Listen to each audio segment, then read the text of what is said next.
I've always danced, if I'm honest. Like when I was in a cot, well not properly, I've always just like danced anyway. So I'd be in a cot and I wouldn't be able to walk, but I'd waft my arms around and my dad would play music. Niles Barkley. And I remember when I actually could start walking, I started spinning around.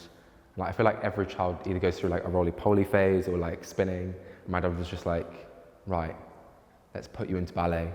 Let's see what you do. Did it for a bit, was off and on. And then I decided, no, I actually want to try this out. And so I started taking it seriously from 11. I actually got my technique down. And then came here at 14.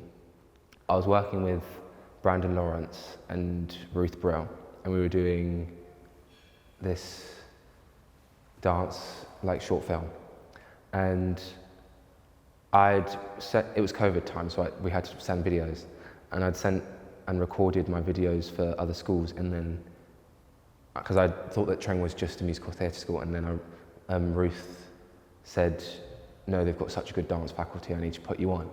And so she sent my video over there, and then they got back to me really, really quickly, and we formed a proper connection, I feel, and it was like, it just made sense. So then that got sent in. I came in for an open day. So I didn't know that Ruth Brill had a connection to Tring and that she knew Mr. Dowson. And so when she saw me work with Brandon and I worked with her with the choreography, she took my audition video and said that I needed to meet Mr. Dowson and work with him, and it really worked out well. I've got so many nuggets of information, like gold dust, but I've got training in ballet, jazz, contemporary, commercial. I would do tap, but I can't tap for my life, so I'm not going to do that. But I've worked with obviously all the faculty at Tring, Mr. Dowson, Miss McElroy, LJ, Miss Jones. But I've also worked with Adam Cooper, Sean, so many amazing teachers, and obviously the jazz faculty and the contemporary faculty. I'd go on for days if I was talking about them. But Miss Samai, who's one of my favourite teachers, she gave me the information that dance is like giving a gift, so it needs to be given out, and you need to be as generous as possible. I've taken that with me for everything else, I think. Well, I wouldn't say that I'm a competition person, to be honest. It might seem like it, because I've done quite a few, but yeah, I started off with Bedell's Bursary and Schiketti, and those went well. And then I moved on to doing Fontaine, or the Genet, as it was formerly known as, and that went really well. And I learnt a lot from all three of those experiences, and it feels like building blocks. And then that prepared me to then have the confidence to audition for Prix de Lausanne, and that went well as well. So yeah, it seems like I'm a competition person. I really do appreciate not only the adrenaline it gives you, and like you learn a lot from how your body works and deals with pressure, but also I appreciate the exposure it gives you, the amount that you get to learn, and I think, yeah, I take it as an opportunity to perform and meet new people rather than we're competing against each other, because otherwise it just takes the fun out of it. Grand Pas Classique exudes just pure classic. Like it's meant to be as, not necessarily princely, but just, to me, it gave the most British one to go out. And I know it sounds quite cliche because I'm British, but it's off the floor, it's light, it's very hard but and long, but I think it pushed me. I learned a lot through it. I didn't want to do something that was just tricky. I wanted to do something that I could properly put my heart and soul into and perform and really enjoy with the audience. So I think for the classical, that's why. And then with the neoclassical, I wanted to show versatility, and I saw it and I was like, whoa, so cool. And I thought that I could really bring my own spice to it with the training that I've been given here. With the contemporary, I think it was just the one that sat with me. I was quite shell-shocked having to go back up and down, but winning 3 prizes was such a privilege and such an honour that I don't take lightly. I obviously really appreciate, and the 3 prizes, what were they? The contemporary, and then web audience vote, and then the Aud Jebsen scholarship. And I'm really thankful for all of them. And I was shocked that I got them. Yeah. I think a blessing that I've had in coming to Tring is the fact that I'm not just a classical dancer. I would say, I don't know actually. I think I'm just a blend of everything, because I would say like if I really wanted to, then I would throw myself into doing commercial and become like a backup dancer for someone, hopefully. Obviously, I'm thinking ballet's the route for right now.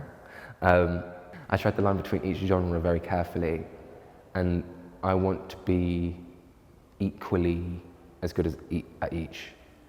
And so maybe you could say it's a jack of all trades, master of none, but hopefully we can master all. I don't know. We'll figure it out. Yeah, I think it's just, I go with the flow and I see what I enjoy in the time. I come from quite an academic family, really. My mum, she's a doctor she's got her doctorate in what is it? Colonisation, that's it. And so she's doing the history of Ivory Coast and all of that. And then my dad's a proofreader. And so he's like all English and all of that, and I'm dyslexic, so I don't know how that happened.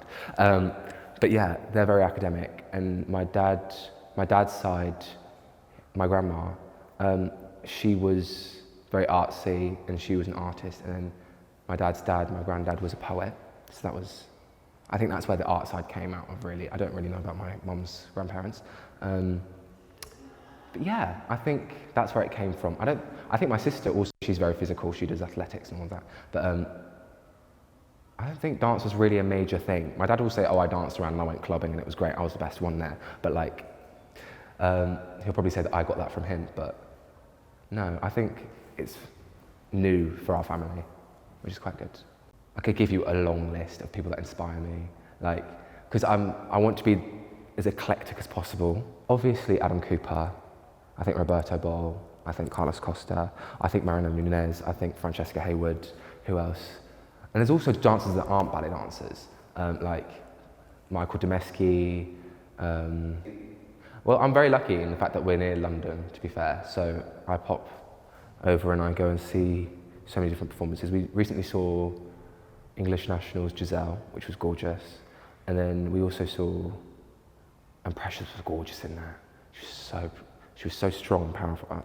Anyway, I'll go on a rant. And then I've also gone to see the Royal so many times, and I've got to see them. Marcelino Sambay is so gorgeous in Alice in Wonderland. I saw him do that menage where he's like doing the tours and I don't understand how that works.